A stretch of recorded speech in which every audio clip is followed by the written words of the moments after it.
Good morning, सुप्रभात, नमस्ते। स्वागत है आपका मनी 9 पर। मैं हूं मीनू शर्मा और आप देख रहे हैं जेब और जिंदगी पर असर डालने वाली bulletin money morning. Personal finance से जुड़ी बड़ी खबरों को हम इस बुलेटिन में आपके लिए लेकर आते हैं और चलिए शुरू करते हैं आज का खबरों का सफर। भारतीय रिजर्व बैंक ने एक बैंक का लाइसेंस रद्द कर दिया है। ये बैंक मुंबई का द कपोल कोऑपरेटिव बैंक लिमिटेड है। लाइसेंस रद्द करने के साथ ही आरबीआई ने इस सहकारी बैंक को बैंकिंग कारोबार करने से तत्काल रोक दिया है। मतलब अब यह बैंक ना तो ग्राहकों से जमा ले सकेगा और ना ही ग्राहकों को उनका पैसा वापस दे सकेगा। आरबीआई ने इस बैंक को बंद करने के लिए एक परिसमापक नियुक्त करने का अनुरोध सहकारिता मंत्रालय से किया है। बैंक ने प्रत्येक ग्राहक को जमा बीमा और ऋण गारंटी निगम से 5 लाख रुपए तक की जमा राशि वापस लौटाई जाएगी।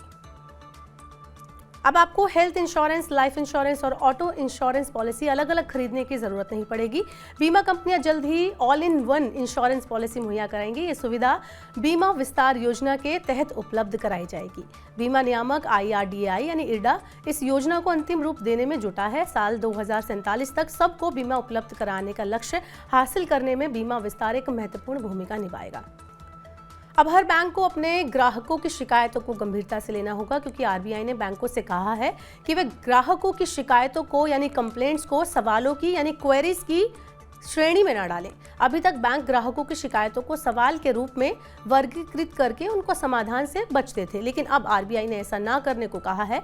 आरबीआई का कहना है कि ऐसा करने से समस्या को समझने में मदद मिलेगी और उनके खिलाफ सही कदम उठाया जा सकेगा। फेस्टिव सीजन में नई कार खरीदने वालों के लिए अच्छी खबर है। भारतीय स्टेट बैंक कार ग्राहकों के लिए फेस्टिव सीजन ऑफर लेकर आया है।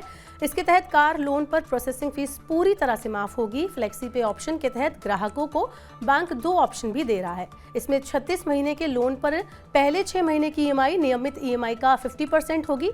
वहीं 60 महीने वाले लोन पर पहले 6 महीने की EMI नियमित EMI का 50% होगी और इसके बाद की 6 EMI नियमित EMI का 75% होंगी। PACL समूह की योजनाओं में निवेश करने वालों के लिए अब जरूरी खबर है। सेबी ने पॉल समूह की अवैध योजनाओं के कुछ निवेशकों को मूल दस्तावेज जमा करने को कहा है। 19,000 रुपए तक के दावे वाले निवेशकों को अपना धन वापस पाने के लिए मूल दस्तावेज पेश करने होंगे। केवल उन्हीं निवेशकों को अपने मूल प्रमाण पत्र जमा करने के लिए कहा गया है जिनके आवेदन पहले सत्यापित हो चुके हैं। पूनावाला फिनकॉर्प लिमिटेड अब जल्द ब्रांडेड क्रेडिट कार्ड लॉन्च करेगी। आरबीआई ने कंपनी को ब्रांडेड क्रेडिट कार्ड पेश करने की अनुमति दे दी है। पूनावाला फिनकॉर्प इंडसइंड बैंक के साथ मिलकर को ब्रांडेड क्रेडिट कार्ड लॉन्च करेगा। इससे पूनावाला फिनकॉर्प की आमदनी और ज्यादा बढ़ेगी। कंपनी अब पर्सनल, कार और बिजनेस लोन भी दे सकेगी। पूनावाला फिनकॉर्प ने हाल ही में अपने फाइनेंशियल सर्विसेज के लिए केके मिस्त्री को नियुक्त किया है। भारतीय रिजर्व बैंक ने भारतीय स्टेट बैंक, इंडियन बैंक और पंजाब एंड सिंध बैंक पर जुर्माना लगाया है। ये जुर्माना नियमों का पालन न करने के कारण लगाया गया है। आरबीआई ने भारतीय स्टेट बैंक पर 1.3 करोड़ रुपए का जुर्माना, इंडियन बैंक पर 1.62 करोड़ रुपए का जुर्माना लगाया है। वहीं पंजाब एंड सिंध बैंक पर लगाए गए जुर्माने की रकम 1 करोड़ रुपए है। जीएसटी काउंसिल की अगली बैठक 7 अक्टूबर को होने जा रही है। जीएसटी काउंसिल की 52वीं बैठक विज्ञान भवन नई दिल्ली में होगी। केंद्रीय वित्त मंत्री की अध्यक्षता वाली जीएसटी काउंसिल की पिछली बैठक 2 अक्टूबर को हुई थी।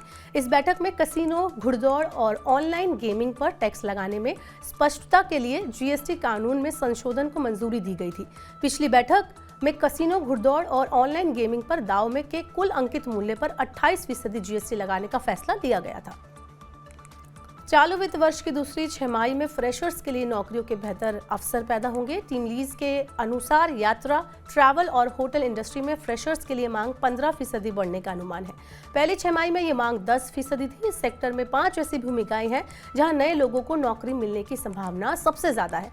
ये 5 भूमिकाएं हैं: F&B सहयोगी, यात्रा सलाहकार, कार्यक्रम संयोजक, जूनियर शेफ और कारोबार विकास कार्यकारी।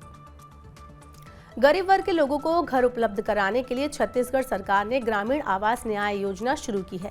इस योजना के तहत 30,000 घर अभी तक बनाए जा चुके हैं। राज्य सरकार ने इस योजना के लिए 1,000 करोड़ रुपए आवंटित किए हैं। इस योजना में उन लाभार्थियों को शामिल किया गया है जो पीएम आवास योजना का लाभ नहीं उठा पाए थे।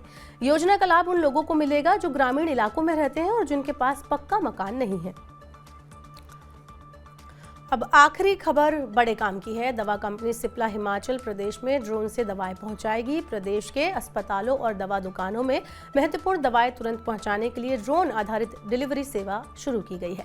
इसके लिए कंपनी ने स्काई एयर मोबिलिटी के साथ भागीदारी की है। इस पहल के तहत दिल, सांस और अन्य गंभीर बीमारियों के उपचार के लिए दवाओं की तुरंत डिलीवरी करना है। कंपनी ने कहा है कि उसका लक्ष्य भविष्य में सेवा का विस्तार करना है। इसके तहत उत्तराखंड और पूर्वोत्तर क्षेत्र के दुर्गम और पहाड़ी इलाकों तक दवाओं की आपूर्ति की जाएगी।